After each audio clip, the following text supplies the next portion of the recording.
Speak to us about the stakes here, the risk of pulling this off, because SpaceX made it look pretty easy last time. Well, that's right. And that was what was amazing. On the very first attempt, they were able to catch the booster. Remember, this booster is more powerful than the Saturn V moon rockets and more powerful than NASA's SLS, Space Launch System rocket. And they were able to catch this booster, showing that they can recover it intact and refurbish and reuse it. And the disruptive thing about this whole Starship system is it's fully reusable. It's going to dramatically bring down launch costs. Think about Starship as a super space shuttle. It's not quite there yet, but it's pretty amazing what it can do. It's going to be much more capable. It's going to be able to go out of Earth orbit, unlike the space shuttle. And we're going to watch the Starship. Hopefully, it's the modifications to the control surfaces and the heat shielding. It will survive re-entry with no burn-throughs, unlike last time, and it's going to do the flip and the hover, showing that it also can be captured. So really remarkable stuff going. This is really exciting. A headline just crossing the Bloomberg terminal that SpaceX has scrapped plans for the super heavy mid-air booster catch. Remember, that did happen successfully in the fifth test flight. It was caught between the chopsticks, but they have scrapped plans now for that mid-air booster catch. Leroy, if you could just react to that. Obviously, I would imagine these things are incredibly difficult to execute even under perfect conditions. But what does that signal to you? Well, there are a number of different parameters that have to be met in order for them to try. So obviously one of those parameters, or one or more, have been violated. So I guess, I'm hearing it from you right now, they're not going to actually attempt to catch it, which means it will splash down in the Gulf of Mexico. But nonetheless, we're really interested in seeing what the Starship does. Hopefully, they've got their heat shield problems worked out, and they will keep incrementally advancing as they go flight test to flight test. This is number 6, and it's, they have successfully, kind of furthered the success with each flight. So disappointing that we're not going to see them catch the booster again, but how the Starship does. Leroy, I would love for you to weigh in as we are testing out this Starship system, in part because NASA would like to use this in future endeavors, including getting back to the moon. How concerned should we be about the relationship between the president-elect, the incoming president of the United States, the role Elon Musk will have, at least in an advisory capacity in government, knowing that he, too, and this is exhibit of it, is a big government contractor?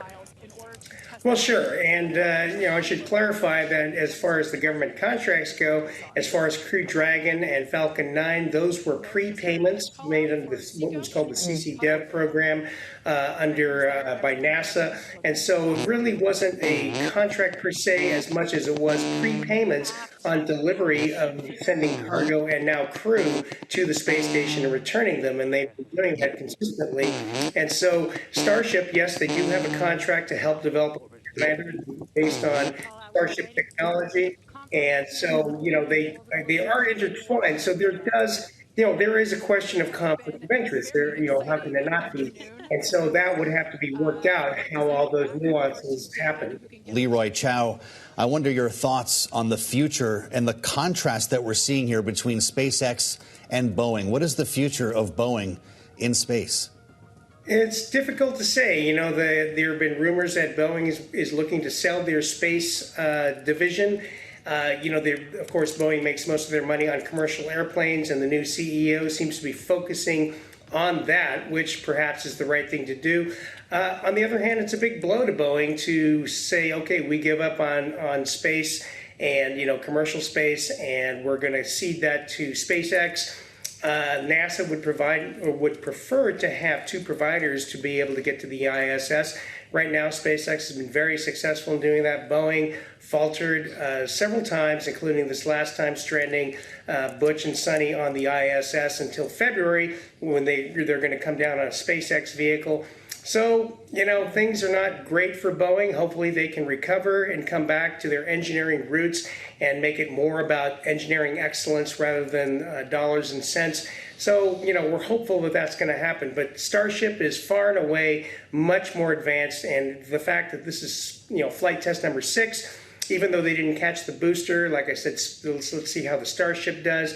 I anticipate the Starship will, the heat shield and the modifications that were made will be successful, but that's the next big objective to look at. And finally, Leroy, that obviously is the most immediate objective here that we will see play out this evening if all goes well. But there are longer-term objectives here for Elon Musk as well. We know his end goal is Mars. As we all discuss here today and watch this still underway as the Starship continues to orbit here, how far away are we from that moment?